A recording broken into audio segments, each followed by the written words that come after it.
बिस्मिल्लाहिर्रहमानिर्रहीम, अस्सलामुअलैकुम। रमज़ानुल करीम की खुसूसी ट्रांसमिशन रौनक रमज़ान में आप सबको खुशामदीद करते हैं। मैं हूँ ज़हरा रज़ा और उम्मीद करते हैं आप सब लोग खैरियत से होंगे और आज का रोज़ा भी खैर आफ़ियत के साथ गुज़र रहा होगा।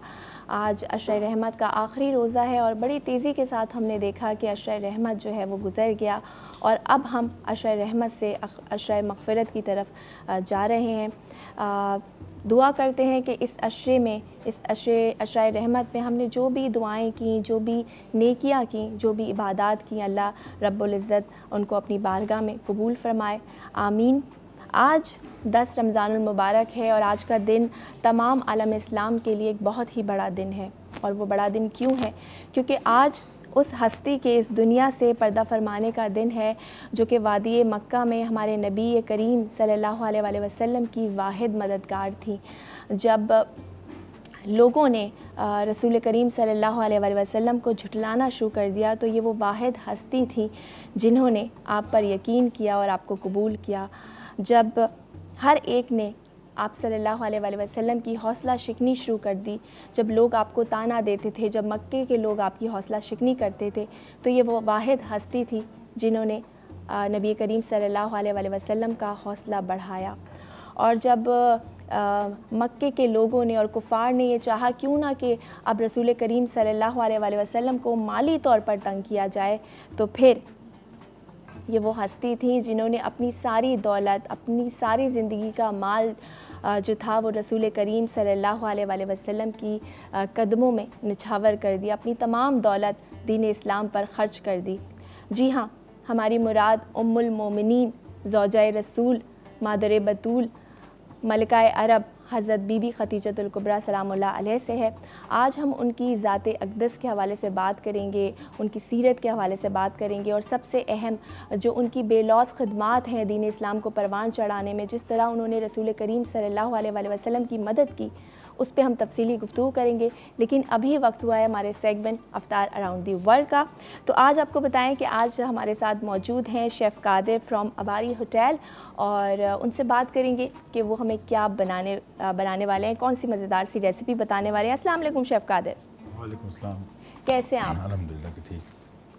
और शेफ़ कादिर मुझे बताइएगा कि आज कौन सी मज़ेदार सी रेसिपी जो है आप हमें बताने वाले हैं? चाइनीज़ समोसे बना रहे हैं जी। चाइनीज़ स्टाइल के अंदर। पाकिस्तान के अंदर तो बहुत से समोसे खाए स्पाइसी, चाइनीज़ स्टाइल में बना रहे हैं वेजिटेबल के साथ।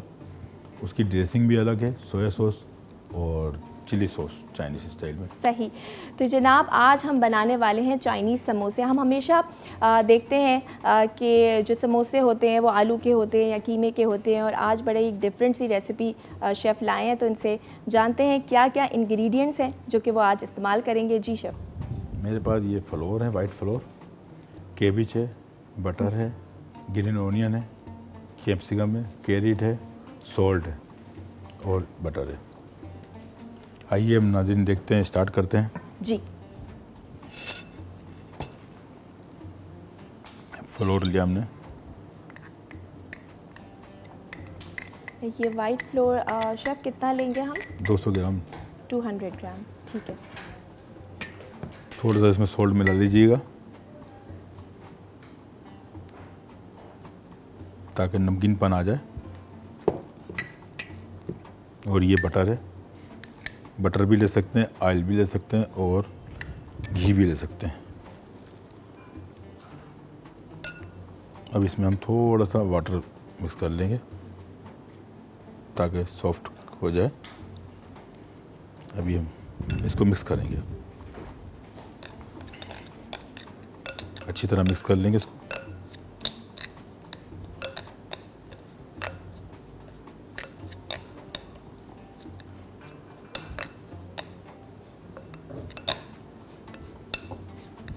ये देखें सख्त हो जाएगा ये। इसी तरह मिक्स करेंगे इसको। थोड़ा सा वाटर कम है और डाल दीजिए, एकदम नहीं डाल सकते ताकि वो ज़्यादा सॉफ्ट हो जाएगा। ठीक है। अब इसको अपन हाथ की मदद से हम इसको मिक्स करेंगे।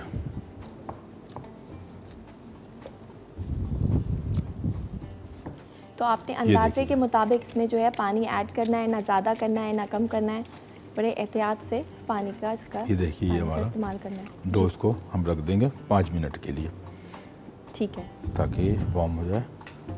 अभी हम वेजिटेबल सोते करेंगे। और शेफ़ कादिर, जी। समोसों की बात करें और पकोड़ों की बात करें तो इसके बगैर जो हमारी अफ्तारी होती है वो अधूरी लगती जी। है। और बड़ी आसान सी ये रेसिपी है, झटपट तैयार हो जाएगी। अभी आप देखें, ये ओनियन है,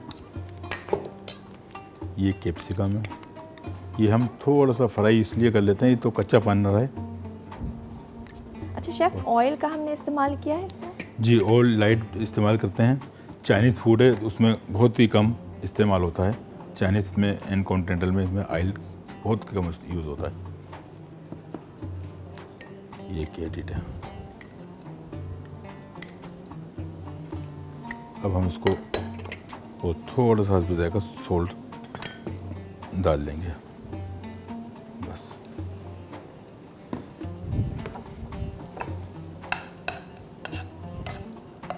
सही।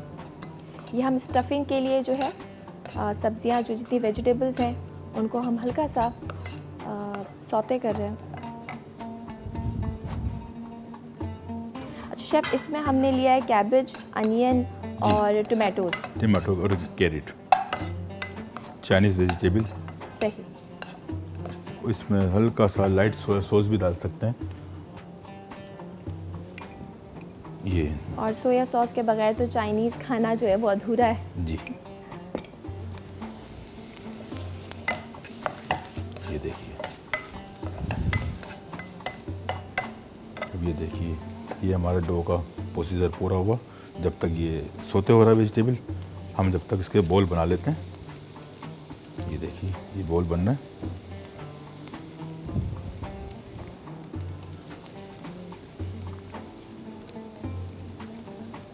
बॉल बन जाए।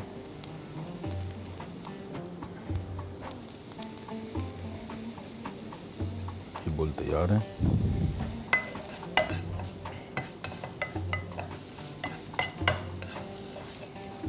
अच्छा शेफ़, हम यूजुअली देखते हैं कि हमारे अफ्तार में समोसों का इस्तेमाल होता है, लेकिन बड़े ही उसमें कीमा इस्तेमाल होता है, आलू और बड़े मिर्च मसाले वाले समोसे हम यूज़ करते हैं, जो कि बाद में एसिडिटी का बायस बनते हैं। तो ये बड़े लाइट से इसमें जो हमने मसाला डाला है बहुत लाइट सा है और बहुत ही हेल्दी सा लग रहा है, क्योंकि वेजिटेबल का इस्तेमाल किया है।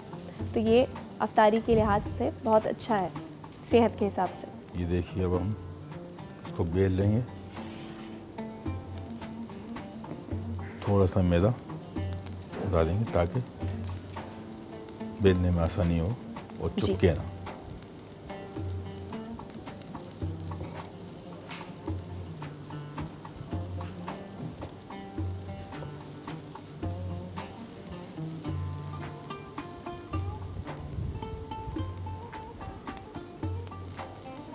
सबसे मुश्किल काम शेफ़ कादिर ये होता है इसको बनाना, समोसे का, क्योंकि अक्सर बेलने में ये है टूट जाता है अगर आपने पानी का इस्तेमाल ज़्यादा कर लिया या फिर।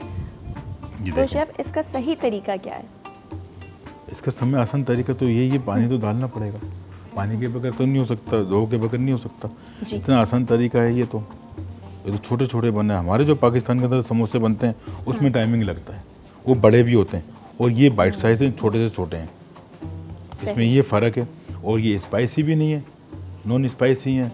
वहाँ पे हमारे पाकिस्तान में स्पाइसी फूड ज़्यादा खाया जाता है, वहाँ पे सोल्ट पेपर चलता है बस ज़्यादातर, और सोया सॉस।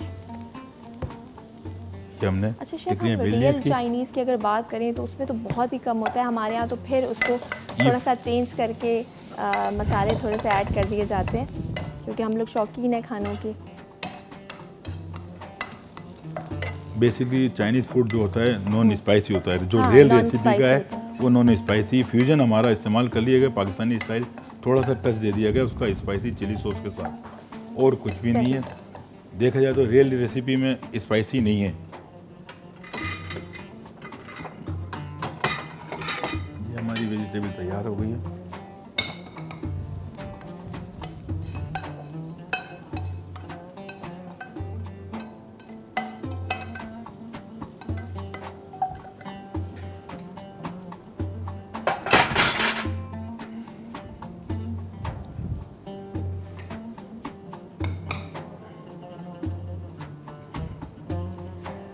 जी ये हमारी वेजिटेबल्स जो हैं वो तैयार हो गई हैं और हम स्टफिंग करेंगे। लेकिन अभी यहाँ लेते हैं एक ब्रेक, कहीं मत जाइए, देखते रहिए रौनक रमज़ान।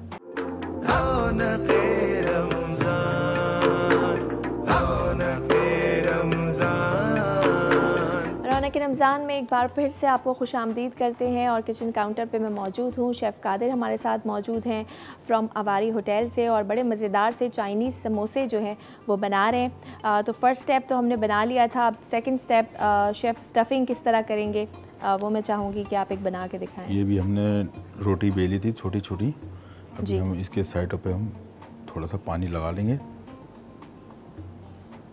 ताकि अच्छी तरह फिलअप हो जाए। ये देखिए हमने लगा लिया पानी। ये वेजिटेबल है जी,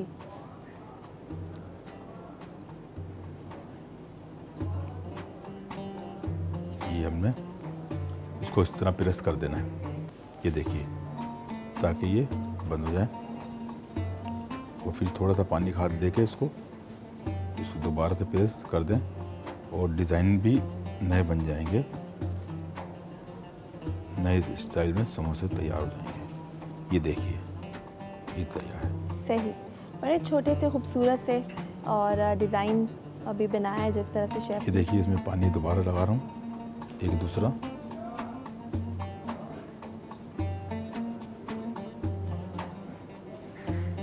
ये वेजिटेबल है, ये नहीं कि वेजिटेबल भी हम यूज़ कर सकते हैं, ऐसा नहीं है कि मीट भी यूज़ कर सकते हैं, चिकन भी यूज़ कर सकते हैं, ये आपके ऊपर चॉइस के ऊपर है। मगर रियल रेसिपी के साथ ये चाइनीज़ स्टाइल में मैं आपको बता रहा हूँ। ये देखिएगा, इसको इस तरह प्रेस कर दें। एक चाइना के अंदर एक फूड होता है उनका डिमसिम, स्टीम डिमसिम, उसका भी शेप यही होता है मगर उसकी डो हल्की होती है और ये फ्लोर की होममेड हमने बनाई है, फ्लोर की। इसमें और उसमें बड़ा डिफरेंट है। ये देखिएगा, ये हमने तो ये हमारे जो समोसे हैं, ये मिनी समोसा हमारे चाइनीज़ स्टाइल में बना दिए, डिफरेंट स्टाइल में। ये रेडी हो गए हैं और अब शेफ़ हम इसको फ्राई के लिए जो है डालेंगे। डालडा कुकिंग ऑयल हमने फ्राइंग पैन में ऐड कर दिया था ब्रेक में ताकि वो गर्म हो जाए। और डालडा की जब बात करते हैं हम तो जहाँ ममता वहाँ डालडा, ना बदले ज़माना ना बदला है डालडा। और डालडा की जो माएँ हैं उनका एतमाद डालडा पर इसलिए है क्योंकि डालडा ना अपनी क्वालिटी पे कॉम्प्रोमाइज़ करता है और ना सेहत पे, इसीलिए ये जो है आपको हेल्दी भी रखता है और आपके खानों को टेस्टी भी बना देता है। ये देखिए ये फ्राई हो रहे हैं।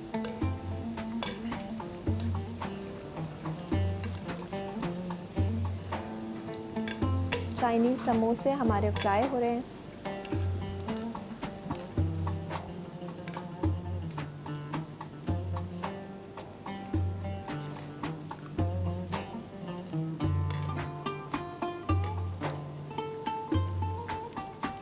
जी, जिन लोगों ने अभी हमें ज्वाइन किया है उनके लिए मैं एक बार फिर से रेसिपी बताना चाहूँगी। चाइनीज़ समोसे आज हम बना रहे हैं, जिसके लिए हमने लिया है वाइट फ्लोर यानी मैदा 1 कप और बटर लिया है हमने 200 ग्राम।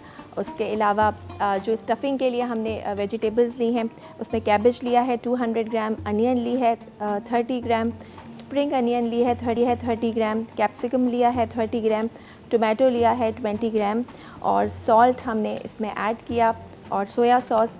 आप चाहें तो वो लोग जिनको चिकन पसंद होती है, कीमा पसंद होता है तो वेजिटेबल्स के साथ चिकन का कीमा या बीफ का कीमा भी ऐड कर सकते हैं।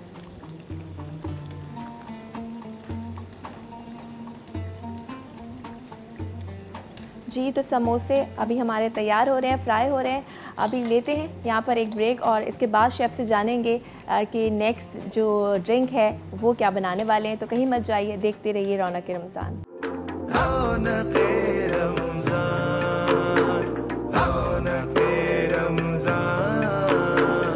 वेलकम बैक रौनक रमज़ान में एक बार फिर से आपको खुशामदीद कहते हैं। और हमारे चाइनीज़ समोसे जो है ब्रेक पे जाने से पहले हम उनको फ्राई कर रहे थे, तकरीबन फ्राई हो गए हैं और शेफ़ अब आप निकाल रहे हैं उसको। जी जी, समोसे मेरे तैयार हो चुके हैं। तब तक बड़ी आसान सी झटपट सी रेसिपी है, बड़ी हेल्दी सी है क्योंकि वेजिटेबल्स का हमने इस्तेमाल किया है इसमें। ये हमने टिश्यू लगा और के नॉन स्पाइसी है, वो लोग बड़े आराम से खा सकते हैं जो कि मिर्च मसाले वाले खाना पसंद नहीं करते। तो जनाब ये हमारी रेसिपी जो है डिश चाइनीज़ समोसास ये रेडी हो गए हैं।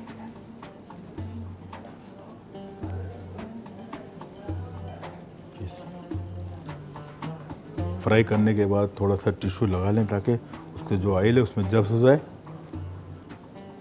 ऑयली ना रहे। जी ये हमारे समोसे तैयार हैं। हम नेक्स्ट पार्ट पे जा रहे हैं। आज बना रहे हैं हम टमाटो जूस। इसकी हमने टमाटर लिए, इसकी स्किन उतारी है अपने। अच्छा, नेक्स्ट ड्रिंक जो हम बनाने जा रहे हैं आपको बताएं कि वो टोमेटो जूस है। आपने बहुत सारे फ्रूट्स के जूसेस पिए होंगे, वेजिटेबल्स के, बस खाली टोमेटो जूस ये बड़ा एक यूनिक सा जूस है। जी शेफ़, इसकी अफादियत क्या है, ख़ास तौर पे अफ्तारी के हवाले से अगर हम बात जी, अफ्तारी के हवाले से पहली बात तो ये एक नई चीज़ आ रही है आपके सामने। जी, होममेड जूस है और हेल्थी है ये। हाँ, और कोई ज़्यादा इसमें इंग्रेडिएंट्स नहीं है और कोई ज़्यादा स्वीट भी नहीं है। और इसमें हम सिर्फ टमाटर ले रहे हैं और उसके साथ टमाटर ब्राउन है। शुगर यानी जी, गुड़ का इस्तेमाल हम ब्राउन कर रहे शुगर है ये और गुड़ है। हैं। सही, यानी हमने 2 इंग्रेडिएंट्स हमने लिए हैं, टमाटर और गुड़, और बड़े मज़ेदार सी ये ड्रिंक बनने जा रही है। ये देखिएगा, ये टमाटर मिला है इसमें, ये वाटर है,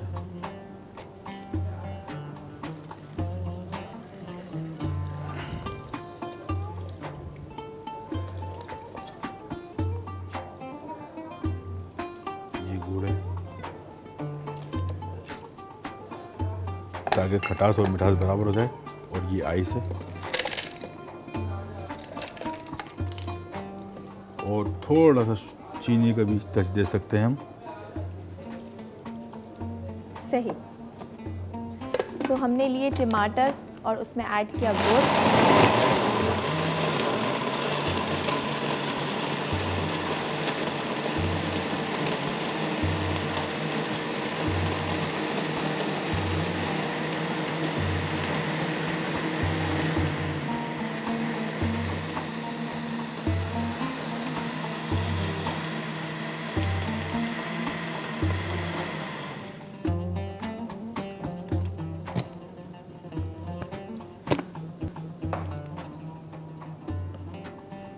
ये देखिए,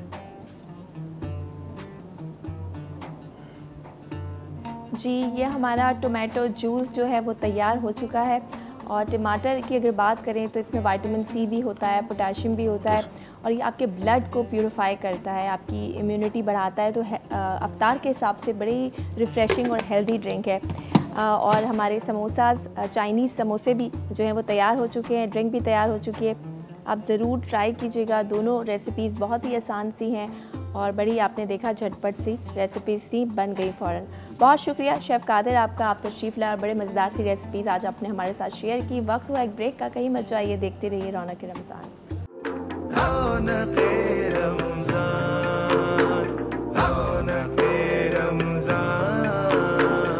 रौनक रमज़ान में एक बार फिर से आपको खुशामदीद करते हैं। आज 10 रमज़ानुल मुबारक है। आज का दिन उम्मुल मोमिनीन ज़ौजाए रसूल और मलकाए अरब हज़रत बीबी खदीजतुल कुबरा सलामुल्लाह अलैह से मंसूब है। आज उनकी रहलत का दिन है और तमाम आलम इस्लाम के लिए एक रंजो आलम का दिन है। और हज़रत बीबी खदीजा की अगर हम बात करें तो हज़रत बीबी खदीजा सलामुल्लाह अलैह वो पहली ख़ातून थी कि जब रसूल करीम सल्लल्लाहु अलैहि वसल्लम ने नबूवत का ऐलान किया तो आपने लब्बैक कहा। हज़रत खदीजा सलामुल्लाह अलैह वो अज़ीम हस्ती हैं कि जिन्होंने हर मौके पर, हर मंजिल पर रसूल करीम सल्लल्लाहु अलैहि वसल्लम का साथ दिया, उनकी मदद की। जब मक्के के लोगों ने रसूल करीम सल्लल्लाहु अलैहि वसल्लम को झुठलाना शुरू कर दिया, उनकी हौसला शिकनी की और ये चाहा कि माली तौर पर उनको तंग किया जाए, परेशान किया जाए, तो आप ही वो हस्ती हैं जिन्होंने अपनी ज़िंदगी की तमाम तर दौलत जो थी वो रसूल सल्लल्लाहु अलैहि वसल्लम के कदमों में निछावर कर दी, दीन इस्लाम की राह में ख़र्च कर दी। और फिर ये कि आप वो बीबी हैं जो उनकी वालिदा हैं, जो ख़ुद सैयदतुल निसाइल आलमीन हैं, उनकी ज़ौजा हैं जो कि ख़ुद रहमतुल लिल आलमीन है, तो आपका मर्तबा बहुत बुलंद है। आज हम उनकी ज़ात अक़दस के हवाले से बात करेंगे, उनकी सीरत के हवाले से बात करेंगे और जो उनकी बेलौस ख़िदमात हैं दीन इस्लाम को परवान चढ़ाने में, उसके हवाले से बात करेंगे। उलमाए कराम हमारे साथ मौजूद हैं, उनका तारुफ़ कराना चाहूँगी। मुफ्ती इरशाद हुसैन सैयदी साहब और डॉक्टर सरवत अस्करी साहिबा, आप दोनों को अस्सलाम वालेकुम। वालेकुम अस्सलाम। कैसे हैं आप दोनों और रोज़े कैसे जा रहे हैं? आज अशर रहमत का आखिरी दिन भी है और बहुत ही ख़ास दिन भी है इस्लामी, अगर तारीख़ देखें जी। वो ज़ौजा, वो अहलिया जो रसूल सल्लल्लाहु अलैहि वसल्लम की बहुत ही जिनको पसंद फरमाते थे और बड़ी अहादीस और उनके लिए बड़ा कुछ कहा है। तो मुफ्ती साहब, मैं आपसे जो है स्टार्ट करूँगी और चाहूँगी कि जो हज़रत खदीजा सलामुल्लाह अलैह हैं, उनकी शान में रसूल करीम सल्लल्लाहु अलैहि वसल्लम की जो अहादीस हैं, जो उनका बयान है, वो ज़रा नाज़रीन को बताइए। यकीनन आज का दिन हमारे लिए बहुत अहम भी है, यादगार भी है और अपने अकाबरीन को और जिनकी दीन के लिए कुर्बानियाँ हों उनको खिराज तहसीन पेश करना, ये ज़िंदा कौमों का एक शियार है और ऐसा इंशाअल्लाह होता रहेगा तो हमारी आने वाली नस्लों तक भी ये पैगाम पहुँचता रहेगा। उम्मुल मोमिनीन हज़रत खदीजतुल कुबरा रज़ियल्लाहु ताला अन्हा, आपको अल्लाह रब्बुल इज़्ज़त ने जो शान अता फ़रमाई उनमें आप बेमिसाल हैं। आका अलैहिस्सलाम ने फ़रमाया कि अल्लाह ताला ने पूरी इंसानियत में से, यानी आदम अलैहिस्सलाम से लेकर कायनात के आखिरी इंसान तक, तमाम इंसानियत में से ख़वातीन की अगर हम बात करें तो अल्लाह ताला ने 4 औरतों को फजीलत दी तमाम जहान की औरतों पर। और वो 4 औरतें आका अलैहिस्सलाम ने फरमाया, जिनमें एक नाम है आसिया जो फ़िरौन की बीवी थी, फ़िरौन ईमान नहीं लाया, वो ईमान लाई। और एक हज़रत मरियम, हज़रत ईसा अलैहिस्सलाम की वालिदा, और एक उम्मुल मोमिनीन हज़रत खदीजतुल कुबरा रज़ियल्लाहु ताला अन्हा, और फिर आपकी साहबजादी सैयदा फ़ातिमा रज़ियल्लाहु ताला अन्हा सलामुल्लाहि अलैहा। तो गोया के 2 ख़वातीन तो वो ख़ुद आका अलैहिस्सलाम की ज़ौजा और आपकी शहज़ादी हो गई और बाकी पूरे जहान की औरतों में से सिर्फ 2 औरतों का इंतखाब हुआ। तो ये एक बहुत बड़ी फ़जीलत की बात है। और आपने जहाँ तक सवाल किया कि आका अलैहिस्सलाम ने उनके बारे में क्या फ़रमाया, तो मैं आपको वो हदीस मुबारक पेश करता हूँ। जब आका अलैहिस्सलाम गारे हिरा के अंदर मौजूद थे और उम्मुल मोमिनीन हज़रत खदीजतुल कुबरा रज़ियल्लाहु ताला अन्हा खाना लेकर आका अलैहिस्सलाम के पास जाया करती थी, ये उस मौका से मुताल्लिक़ भी है और ये वैसे उमूमी तौर पर भी आया है कि आका अलैहिस्सलाम एक जगह तशरीफ़ फरमा थे तो आप खाना लेकर आपकी खिदमत में आ रही थी। तो अभी आने ही वाली थी कि जिब्राइल अमीन हाज़िर हुए और आका अलैहिस्सलाम की बारगाह में आकर अर्ज़ किया कि अभी अभी आपके पास हज़रत खदीजतुल कुबरा आने वाली हैं और उन्होंने बर्तन में आपके लिए खाना छुपाया हुआ है, तो आप उस खाना लाने वाली को ये खुशखबरी सुना दें कि अल्लाह तबारक व तआला ने जन्नत में उनके लिए एक महल तैयार फरमाया है और वो जो महल है वो मोतियों से भरा हुआ है, लदा हुआ है, जड़ा हुआ है। तो अल्लाह रब्बुल इज़्ज़त ने उनके लिए खूबसूरत महल जन्नत में तामीर फरमा दिया। तो आका अलैहिस्सलाम इतने में जिब्राइल अमीन की बात ख़त्म हुई तो उम्मुल मोमिनीन हज़रत खदीजतुल कुबरा रज़ियल्लाहु ताला अन्हा हाज़िर हुई और आका अलैहिस्सलाम ने उनको वो खुशखबरी अता फ़रमाई।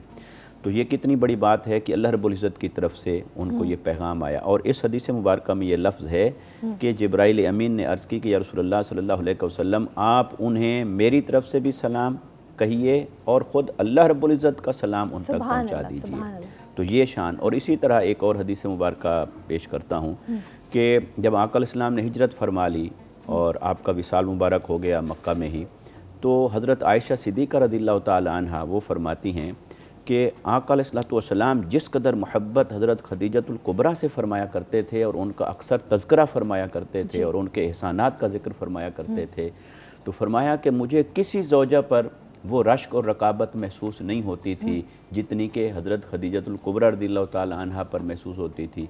और हत्ता कि एक दिन मैंने कह दिया कि या रसूलुल्लाह सल्लल्लाहु अलैहि वसल्लम, आप क्या कुरैश की उस बूढ़ी खातून का हर वक्त ज़िक्र करते रहते हैं?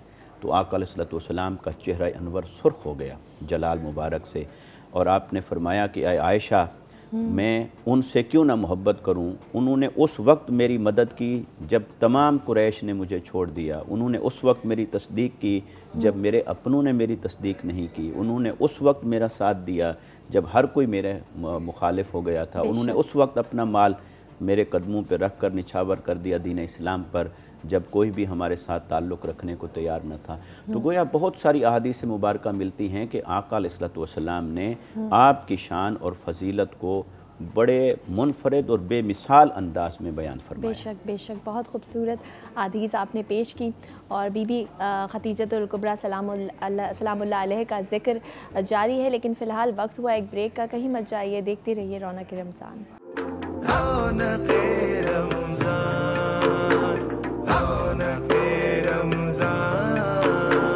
रौनक रमज़ान में एक बार फिर से आपको खुशामदीद करते हैं और ज़िक्र हो रहा है, तस्करा हो रहा है उम्मुल मोमिनीन हज़रत खदीजतुल कुबरा सलामुल्लाह अलैहा का।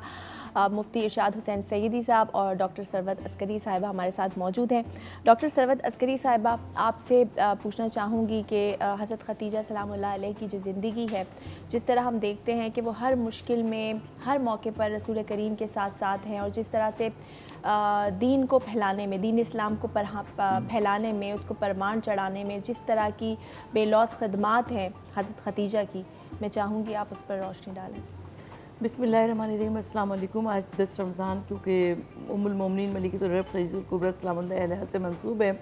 मैं इससे पहले अक़द से पहले जो तिजारती काफ़िला जनाब खदीजतुल कुबरा का अल्लाह के रसूल सल्लल्लाहु अलैहि वसल्लम तशरीफ़ लेकर गए थे, मैं उसके बारे में कुछ अर्ज़ करना चाहती हूँ। उम्मुल मोमिनीन मलिकतुल अरब, वो अरब के जहाँ पर हलाल का नाम लेना हराम था, वहाँ पर ताहिरा लक़ब था उनका, और जहाँ पर बेटी को पैदा होते ही जिंदा दफन कर दिया जाता था वहाँ पर मलिकतुल अरब थी। अच्छा, इतनी दौलत खदीजा के पास कहाँ से आई? रिवायत ये कहती है कि ख़बीलत के कई कज़न्स जो थे वो तसव्वुफ़ की जानिब चले गए थे। उन्होंने रहबानियत इख्तियार की, ज़ौद इख्तियार किया, और उन्होंने अपनी तमाम जायदाद ख़बीलत को दी और वो सब छोड़ छाड़ के चले गए। ख़बीलत की बेटी खदीजा थी, लिहाजा ख़बीलत से वो दौलत खदीजा को मिली, और खदीजा ने उस दौलत को मल्टीप्लाई किया, तिजारत के ज़रिए उसको आगे बढ़ाया। अच्छा, तिजारत के ज़रिए जब आगे बढ़ाया तो खदीजा क्योंकि ख़ातून थी, वो तिजारती काफ़िलों के साथ नहीं जा सकती थी, लिहाजा खदीजा की निगाहे इंतखाब उस पर पड़ी जो कि मक्के के काफिरों और मुशरिकों से सनद हासिल कर रहा था, सादिक और अमीन की।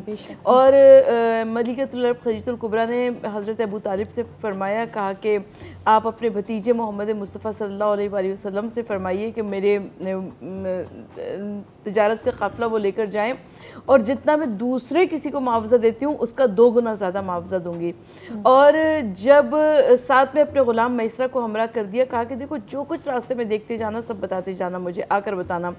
तो जब ये तिजारती काफ़िला वापस आया तो इतना माल मुनाफा लेकर आया कि अहले मक्का की निगाहें खीरा हो गई, चकाचौंध हो गई। और दूसरी जानिब मैसरा की ज़बान पर मोहम्मद मुस्तफ़ा सल्लल्लाहु अलैहि वसल्लम के कसीदे लेकर आया। मैसरा ने बताना शुरू किया, कहा कि आकाज़ादी मैंने देखा करता था कि जब ये नौजवान कहीं से गुजरा करता था तो बादल इसके सर पर साया फिगन रहते थे। जब ये नौजवान साये की तलाश में बैठ जाया करता था किसी दरख्त के नीचे तो शाखें सिमट जाया करती थी और उसके सर पर साया कर लिया करती थी। जब ये नौजवान चाहता था कि किसी समर को खा ले तो वो शाखें खुद ब खुद नीचे आ जाती थी जिसके ऊपर फल लगे होते थे। अंधेरी रात पे इसका चेहरा 14वीं के चांद की मानिंद दमका करता था। तो उम्मुल मोमिनीन मलिकतुल अरब असल में माले मुनाफा ये था कि मलिकतुल अरब खदीजतुल कुबरा के दिल में एक इश्क और मोहब्बत की शमा जल गई सरकार रिसालत सल्लल्लाहु अलैहि वसल्लम के लिए, मगर उन्होंने जल्दी नहीं की। उन्होंने वर्क़ा बिन नौफल से पूछा कि ये मोहम्मद जो कि मेरा तिजारती काफ़िला लेकर गए थे, इनके मुताल्लिक़ क्या आपका ख़्याल है? अच्छा, वर्क़ा बिन नौफल क्योंकि मज़हब ईसाइयत पे मौजूद थे, मज़हब ईसवी से ताल्लुक़ रखते थे, उन्होंने तौरात में और इंजील में पढ़ा हुआ था कि किसी नबी का ज़हूर होने वाला है अरब की सरज़मीन से। यही वजह है कि उस अरब की मक्का और मदीना के आसपास बहुत सारे यहूदी और ईसाई कबीले मौजूद थे, इसलिए कि वो भी इंतज़ार कर रहे थे। कहा कि मुझे यकीन है कि ये वही नौजवान है। अब जब वर्क़ा पे से भी गवाही मिल गई तो खदीजतुल कुबरा ने अपनी सहेली नफीसा को भिजवाया मोहम्मद मुस्तफ़ा सल्लल्लाहु अलैहि वसल्लम के पास अपने अक़द का पैगाम लेकर। और मोहम्मद मुस्तफ़ा सल्लल्लाहु अलैहि वसल्लम ने फरमाया कि मेरे चचा अबू तालिब आ जाएँ तो उनसे पूछ कर जवाब दूँ। और हज़रत अबू तालिब जब आए तो खदीजा के यहाँ अक़्द के पैगाम की मंजूरी कहला दी गई और तारीख़ और दिन मुकर्रर हो गया कि जिस दिन अक़्द किया जाएगा। और हज़रत अबू तालिब अपने भतीजे मोहम्मद मुस्तफ़ा सल्लल्लाहु अलैहि वसल्लम की बारात लेकर चले, जहाँ पर खदीजतुल कुबरा अपने दूल्हा का इंतज़ार कर रही थी, उरूज़ बनी हुई। और वहाँ से जब दुल्हन को साथ लेकर आए हज़रत अबू तालिब तो मक्के की सरज़मीन पर एक नया घर तश्कील पाया। वो घर नबूवत का घर था, वो न घर हिदायत का घर था, वो घर शरीयत का घर था। और हज़रत मोहम्मद मुस्तफ़ा सल्लल्लाहु अलैहि वसल्लम और जनाब खदीजा का एक ऐसा साथ था कि हज़रत अब्बास इब्न अब्दुल मुत्तलिब कहते हैं कि खाने काबा की दीवार के ऐन नज़दीक मैंने ये देखा कि ऐन मौसम हज में कुछ अफराद कुछ नए तरीक़े से इबादत कर रहे हैं। लोगों ने पूछा कि ये कौन लोग हैं, ये क्या कर रहे हैं?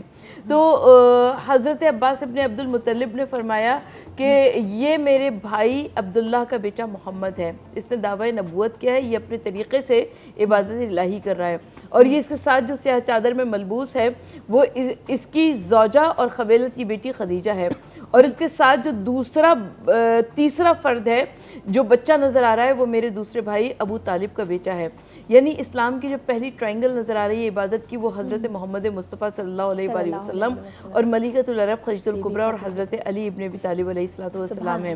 अल्लाह के रसूल सल्लल्लाहु अलैहि वसल्लम सबके अज़हान फ़िक्र में ये मौजूद है कि हिरा के पहाड़ की बुलंदियों पर खदीजतुल कुबरा खाना पका कर लेकर जाया करती थी अपने शौहर के लिए। और जिस वक्त हज़रत रसूल खुदा सल्लल्लाहु अलैहि वसल्लम पर पहली मरतबा वही का नुज़ूल हुआ तो सरकार दो आलम सल्लल्लाहु अलैहि वसल्लम दौड़ते हुए अपने घर में आए और वहाँ पर खदीजा को बताया कि ऐसे ऐसे जिब्राइल आए थे और ऐसे ऐसे वही आया था। और उस वक्त खदीजा ने उनके लिए सनद दी, उनके लिए गवाही दी कि आप अल्लाह के रसूल सल्लल्लाहु अलैहि वसल्लम। सुभान अल्लाह। बहुत खूबसूरत गुफ्तगू जारी है, लेकिन अभी यहाँ पर हमें लेना पड़ रहा है एक ब्रेक, तो कहीं मत जाइए, देखते रहिए रौनक रमज़ान।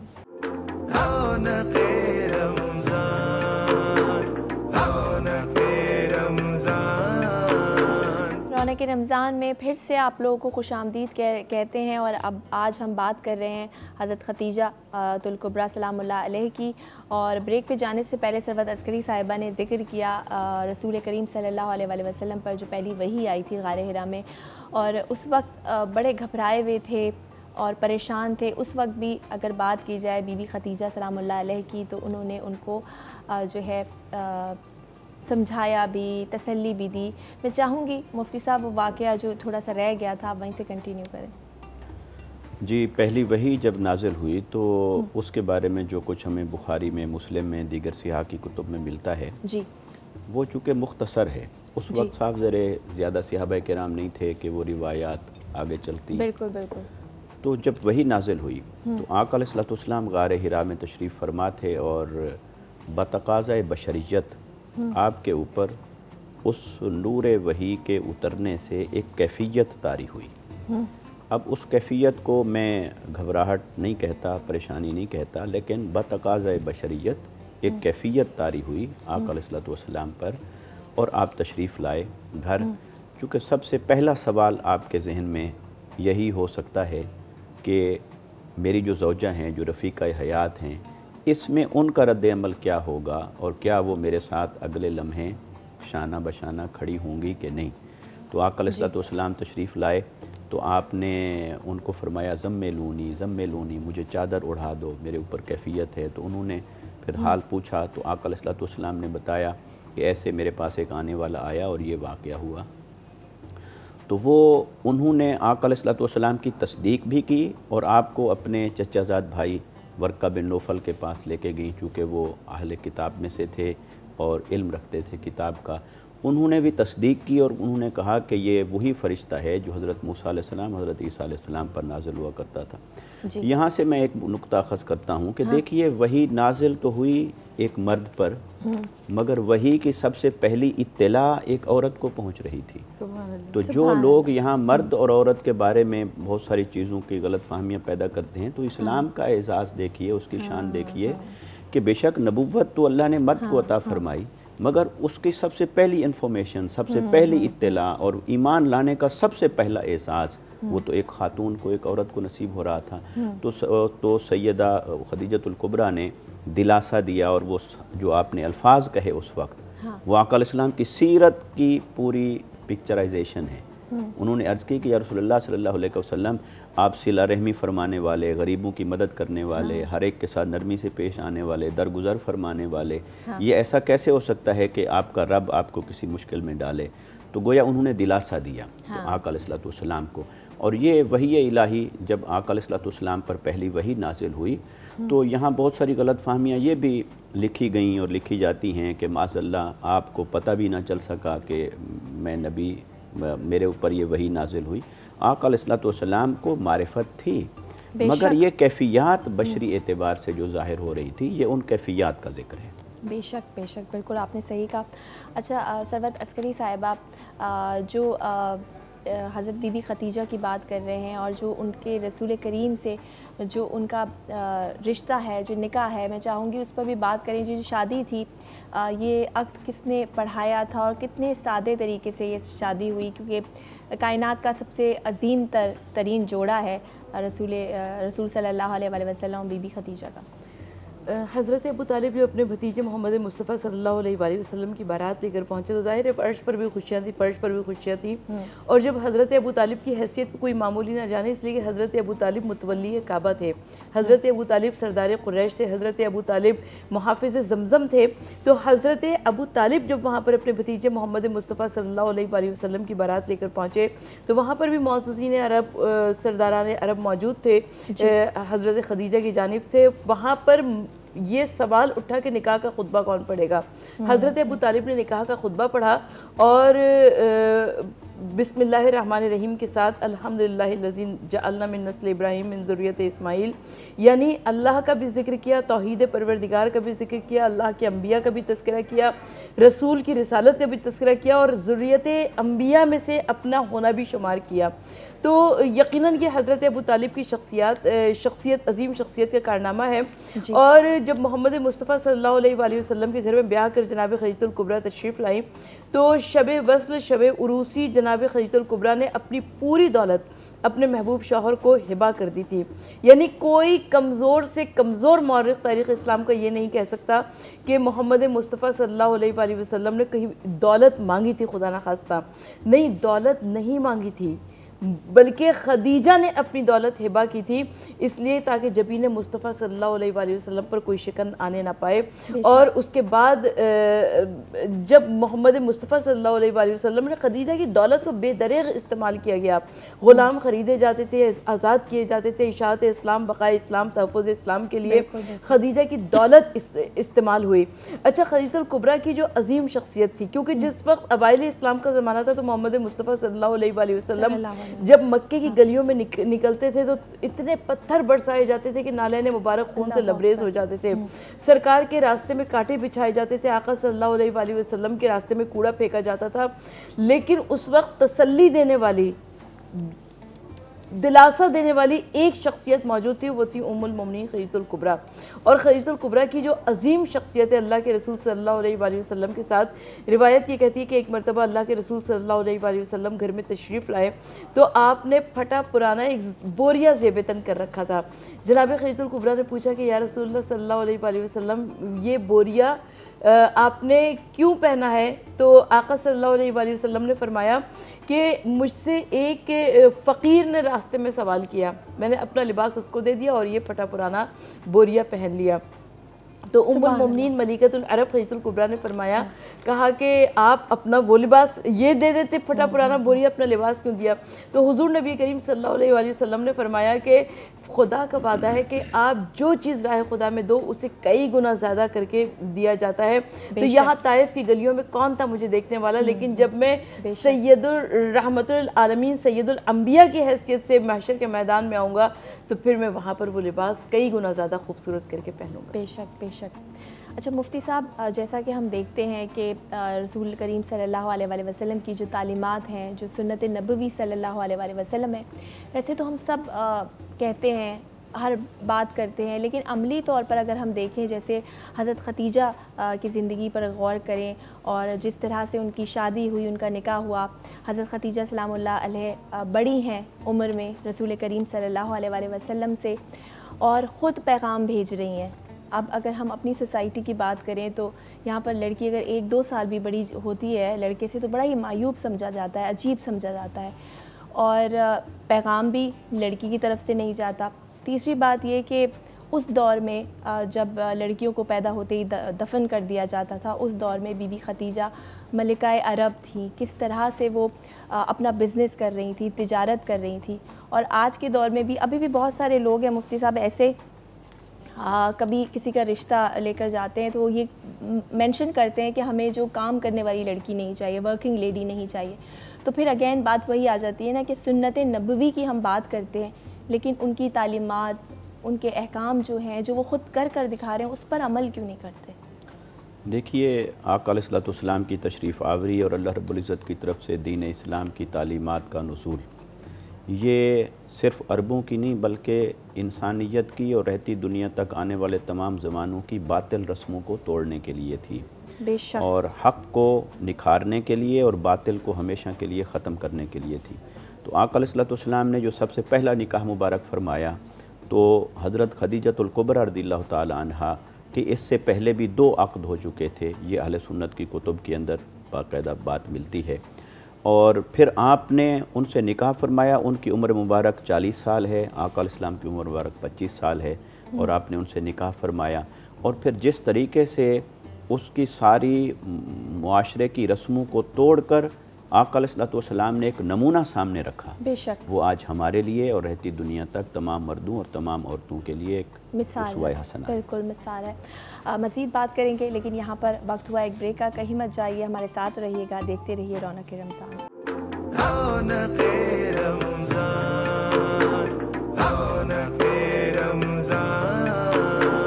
रौनक रमज़ान में एक बार फिर से आपको खुशामदीद करते हैं। आज ज़िक्र हो रहा है उम्मुल मोमिनीन हज़रत खतीजा सलामुल्लाह अलैह का। और मुफ्ती साहब, वक्त हमारे पास कम है, फ़ज़ाइल इतने ज़्यादा हैं, वाक़यात इतने ज़्यादा हैं कि दिल चाह रहा है कि करते जाओ, लेकिन वक्त की कमी है। आखिरी सवाल आपसे करूँगी कि क्योंकि आज दिन भी है हज़रत खतीजा सलामुल्लाह अलैह का, जब बीबी इस दुनिया फ़ानी से कूच कर गई, यानी उनकी रहलत हो गई, तो रसूल करीम सल्लल्लाहु अलैहि वसल्लम ने कहा कि मैं हुज़्न मनाऊँगा। तो मैं चाहूँगी कि आमुल हुज़्न से क्या मुराद है, जो नाज़रीन देख रहे हैं आप उनको बताइए। जी, यकीनन सैयदा के विसाल पर आका अलैहिस्सलाम ने पूरे साल को गम का साल करार दिया। आमुल हुज़्न, आम का मतलब है साल, जी, गम का साल करार दिया, क्योंकि उसी साल इनसे कबल हज़रत अबू तालिब का भी विसाल हुआ था, तो उनका विसाल हुआ और फिर सैयदा का विसाल हुआ। तो आका अलैहिस्सलाम के साथ जिस तरह से इन्होंने शाना बशाना खड़े होकर इस्लाम की दावत में अपना किरदार अदा किया था, तो आका अलैहिस्सलाम बहुत अफसुर्दा थे और आपने 3 दिन का सोग नहीं, साल को गम डिक्लेयर किया। और उसी साल में आका अलैहिस्सलाम को अल्लाह रब्बुल इज़्ज़त ने दिलासा देने के लिए और इस गम को हल्का करने के लिए मेराज अता फरमाई और आका अलैहिस्सलाम को मेराज की शान अता फरमाई। तो सैयदा खदीजतुल कुबरा रज़ियल्लाहु ताला अन्हा आका अलैहिस्सलाम के साथ आपकी खिदमात इतनी थी कि ये एक वफ़ा शियार ज़ौजा का हक़ यही था जो आका अलैहिस्सलाम ने अदा फरमाया। बेशक बेशक हज़रत खतीजतुल कुबरा सलामुल्लाह अलैह एक वफ़ादार, एक सलीका शौर, एक मोहब्बत करने वाली ज़ौजा थी। और ये वो हस्तियाँ हैं कि जिन पे बात करके जो ईमान है वो तरोताज़ा हो जाता है। अल्लाह रब्बुल इज़्ज़त हम सब को उनकी बताए हुए जो रास्ता है उस पर चलने की तौफ़ीक अता फ़रमाए। बहुत शुक्रिया मुफ्ती इरशाद हुसैन सैयदी साहब आपका और डॉक्टर सरवत अस्करी साहिबा आपका प्रोग्राम में तशरीफ़ लाया। बहुत ही ख़ूबसूरत गुफ्तगू आज रही, यकीनन आप भी मुस्तफ़ीद हुए होंगे। प्रोग्राम का वक्त अपने इख्तिताम को पहुंच चुका है। कल फिर मुलाकात होगी एक नए मौजू के साथ। तब तक अपना और अपने इर्द गिर्द लोगों का बहुत ख्याल रखिएगा। टेक केयर, अल्लाह हाफ़िज़।